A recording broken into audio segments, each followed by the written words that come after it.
లేచునుగాక, ఆయన శత్రువులు చెదరిపోవుదురుగాక, ఆయనను ద్వేషించువారు ఆయన సన్నిధి నుండి పారిపోవుదురుగాక. పొగ చెదరగొట్టుబడునట్లు నీవు వారిని చెదరగొట్టుము. అగ్నికి మైనము కలుగునట్లు భక్తిహీనులు దేవుని సన్నిధికి కరిగి నశించుదురుగాక. మూడో చరణం కూడా చదువుతలే. నీతిమంతులు సంతోషించుదురుగాక,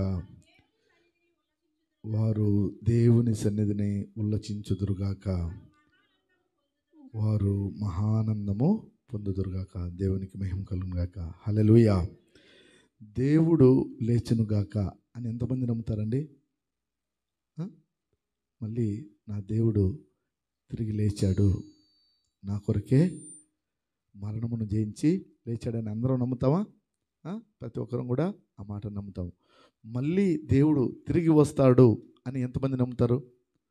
దేవునికి మహిమ కలుగునుగాక. అందరం కూడా మన దేవుడు మన కొరకు మరణించి తిరిగి మూడో దినమున లేచాడని మనం అందరం కూడా నమ్ముతున్నాం.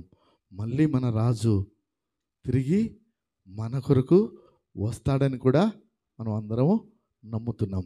అలాగే రెండో చరణంలో ఒక మాట చూడండి. పొగ చెదరగొట్టబడినట్లు నీవు వారిని చెదరగొట్టుము, అగ్నికి మైనము కలుగునట్లు భక్తిహీనులు దేవుని సన్నిధికి కరిగి నశించుదురుగాక. ఆయన రాకడలో ఆయన ఎవరైతే విశ్వసించరో, ఎవరైతే భక్తిహీనులుగా ఉన్నారో, ఆయన మాటకు ఎవరైతే లోబడరో, ఆయన మాటను ఎవరైతే అంగీకరించరో, ఆయన ఎవరైతే నిజమైన దేవుడని అంగీకరించరో, వాళ్ళందరూ కూడా ఎవరి కిందకి లెక్క వస్తారు?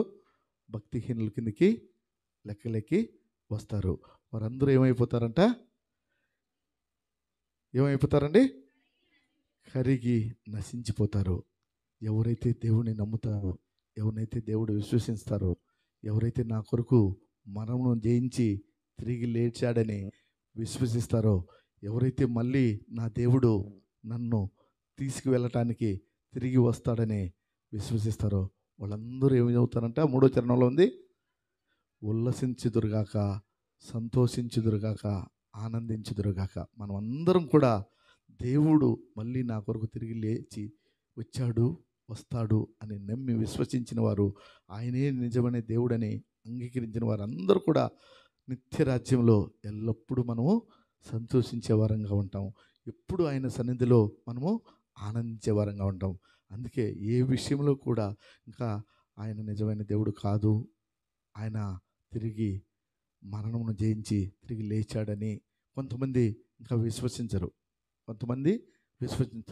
కానీ మనమైతే మన ప్రభువు మన కొరకు ప్రాణం పెట్టాడు, మన కొరకు తిరిగి లేచాడు, మళ్ళీ మన కొరకు ఆయన రాబోతున్నాడని విశ్వసిస్తాం. వాళ్ళందరూ ఎవరు అంటే దేవుని బిడ్డలు.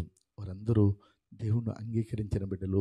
వారందరూ కూడా దేవుణ్ణి విశ్వసించే బిడ్డలు. ఆయన మార్గంలో మనం నడిచే బిడ్డలు. కాబట్టి మనం అందరం కూడా ఒకానొక రోజు ఆయన సన్నిధిలో మనం అందరం ఆనందించే వారంగా, ఉల్లసించే వారంగా, ఉత్సాహంగా ఉండేవారంగా, ఎల్లవేళ ఆయన సన్నిధిలో ఆనందంగా గడిపేవారంగా మనం అందరం ఉండబోతున్నాం. అలాంటి దేవుణ్ణి మనం ఆరాధించడానికి వచ్చినాం. అలాంటి దేవుణ్ణి మనం విశ్వసించి ఆయన సన్నిధిలో ఆయన్ను ఆరాధించి, ఆయన ఘనపరిచి, ఆయన మహింపరిచి, ఆయన మాట ప్రకారం జీవించడానికి మనం అందరం కూడా వెంబడిస్తున్నాం. దేవుడు మనం అందరినీ దీవించి ఆశీర్వదించును గాక. ఆమేన్.